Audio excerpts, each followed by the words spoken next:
Hi guys, welcome back to my channel. My name is Monique Macrin. I'm a wellness, pregnancy and postpartum coach. So on today's topic, we are going to discuss exclusive breastfeeding. So what is exclusive breastfeeding?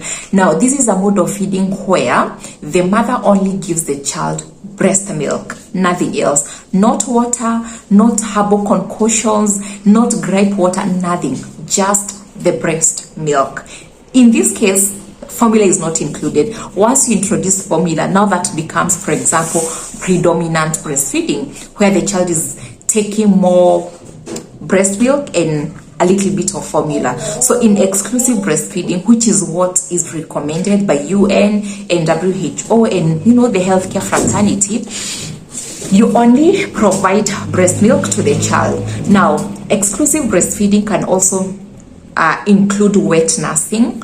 Wet nursing is where a mother allows another woman to breastfeed their child on their behalf. I know, especially in the African setup, this is something that we do not take positively, but in other nations, people even sell their breast milk. Okay, so this can happen where a mother does not have milk and they want their child to benefit from the from the nutritional value of breast milk, because honestly, breast milk is different from formula, and I've done a video telling you this. There are benefits you get in a mother's milk that you will not get from cow's milk and you will not get from formula. So you find moms who do not have breast milk for whatever reason, or they are unwell in a way that they're not able either to produce milk or to feed the baby. Such moms can get into a wet nursing kind of an arrangement. So in that case, that is also considered exclusive breastfeeding.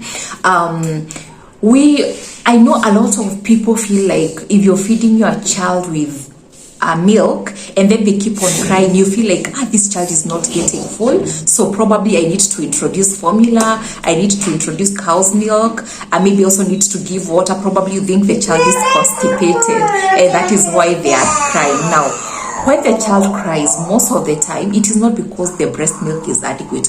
I'm not trashing that. That could be a concern. And if that is a concern, then you need to watch the video that I'm going to make on how to increase your breast milk, right? So now, when a child cries, it is mostly because of digestion issues, or probably the temperature regulation is a problem. So let us not always feel like the child is crying because they are not full. And then we keep on introducing things like porridge, cow's milk, formula milk. By the way, when you introduce other things, it's important that you know between 0 to 6 months, the digestive system of an infant can only digest breast milk and get the nutrients that it is needed. Now, if you introduce cow's milk, it is very complex. The same case applies to formula milk, and that is why you will find babies who are formula fed or babies who take cow's milk suffer from things like eczema and constipation. That is because the proteins in that milk is quite complex. And also, when it comes to cow's milk, by the way, I'm a huge champion of not giving your child cow's milk, honestly, and especially after they are 1 year old, and even after they are 1 year old. If the milk is coming from a cow that you do not know, why? Because of commercialization. The food industry has become very evil. Yeah, you'll find a lot of hydrogen peroxide has been added to the milk so that they can increase the shelf life, because milk is highly perishable. So you'll find a lot of manufacturers adding things like hydrogen peroxide. You'll find that they remove a lot of good fats from the milk because they need to use that fat in making things like cheese and ghee. So you'll find that a lot of milk that is bought from the shelves does not have adequate nutrition for this child. So if you decide, for example, you don't have your milk, and you decide to give them cow's milk that is highly processed, especially the pasteurized milk, then just know your child is not getting enough. If worse comes to worse, and you have to give them cow's milk, please buy milk that is not that has not been packaged. That is better compared to the milk that has been packaged.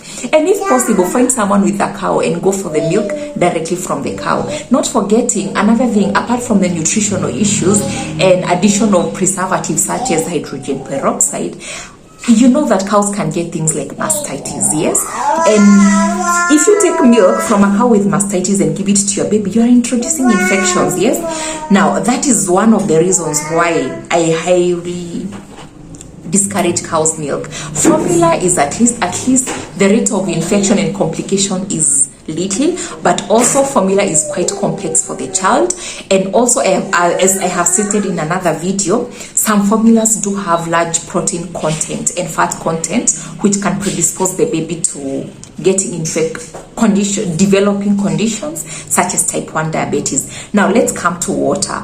I know there are those moms who feel like maybe the baby is constipating because they do not have water. If you think that is the case, you as the mom take a lot of fluids. You as the mom take a lot of water. In any case, breast milk has the needed water.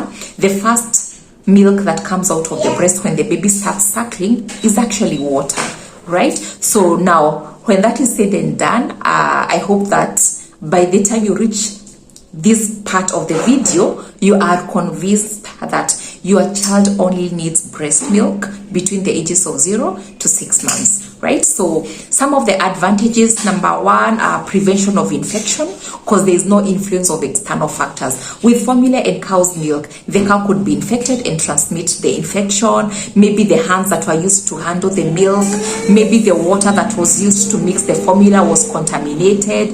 You see, so, but when it is the breast milk, then there is no influence of external factors. So you significantly reduce the chances of your baby getting any acute infection. Another advantage of exclusive breastfeeding is the fact that you reduce the chances of this child developing conditions such as type 1 diabetes and eczema, among others.